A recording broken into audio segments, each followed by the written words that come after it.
Allah sana gör ne diyor Kur'an-ı Kerim'de? Kul innel khasirinellezine khasiru enfusahum ve ehlihim yevmel kıyame ele zâlike huvel husranul mubin. De ki, həqiqi husran içərisində olan ziyan çəkənlər özlərini və ailələrini ziyana uğradanlardır. Açıq aydın ziyan da budur. Özündə, ailə də, uşaq da. Hətta elələri var ki, görürsən, Allaha ibadət və itaat eləmək istəyir. Ata qoymur, ana qoymur. Allahdan qorx. O Rəbbin quludur. Sən də Rəbbin qulusan. Sən öz həyat misiyanı yerinə yetirməsən, o yetirmək istəyir, ona da mane olma. Əgər sən bugün evlada və ya ailəyə başını bağlamağa mane olsan, namaz qılmağına mane olsan, onun ziyanı dünyada da ahirətdə də sənə qaydacaq.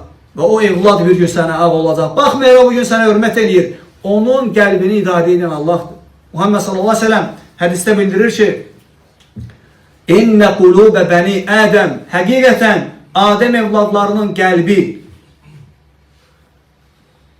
Beynə usbu'eyni min asabi'ir-Rahman.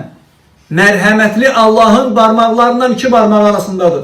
Yuqallibuha keyfə yaşa. İstədiyi kimi çevirir. Çevirər o evladın qəlbini, hətta sənə əl də qaldırar. Hətta sənə küfür də eləyər. Hətta səni söyə də bilər. Eləmə, Allahdan qorx. Qoy Allaha ibadət eləsin. Qoy xeyir əhlinin yolunu tutsun. Qoy hicab bağlasın.